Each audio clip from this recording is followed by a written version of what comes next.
Good evening mga boss! Welcome sa ulam serye ni Boss HP. Magluluto ulit tayo ng ulam mga boss.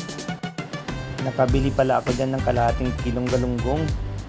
At ang maganda dyan, lalaki lahat ng nabili kong galunggong mga boss, yung maliliit. At mayroon akong kunting gulay sa ref. Kaya yun na lang ang iluluto natin mga boss. Ipiprito ko lang pala yung galunggong. At gagawin ko palang dinengdeng itong gulay ko mga boss. Maglalagay na tayo ng kunting bagoong. Papakuluan lang natin yan mga boss. Magpiprito na rin tayo ng galunggong mga boss. Alam nyo ba, yan ang ilalagay kong sahog mga boss sa gulay. Napakasarap yan mga boss.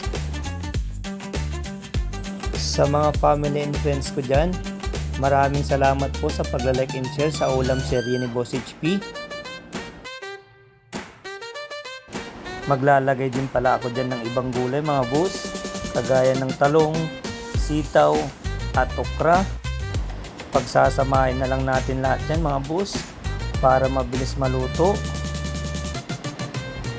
Mag-ingat po pala tayo lahat mga boss dahil sobrang lakas ng ulan. Sa mga pauwi pa lang, mag-iingat po kayo mga boss. Ihahalo ko na rin pala yung okra. Ganyan lang po ako magluto ng gulay mga boss.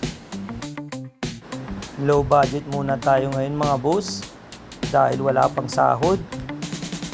Lalagyan ko rin ng pampalasa mga boss. Kunting magic sarap, okay na yan. Hahalo-haloin lang natin mga boss. Tikman natin kung okay na ba yung lasa nya. Okay na mga boss. Ihahalo ko na rin pala yung mga saluyot, baog, at kangkong. Okay na yan.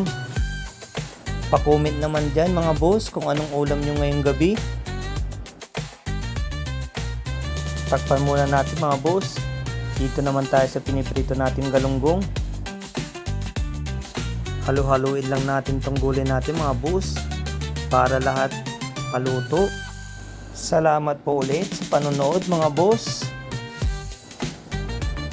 Okay na rin tong piniprito natin galunggong mga boss. Yan yung gagawin natin pang sahog sa gulay natin. Tignan natin tong gulay natin kung luto na ba. Panalo na mga boss. Okay na to. Dito na tayo sa pritong galunggong mga boss. Okay na rin to. Ihahango na rin natin sa kahirapan mga boss. Ilalagay na natin sa ibabaw tong pinirito natin galunggong mga boss. Ano pang inaantay ninyo? Kainan na. Thank you Lord.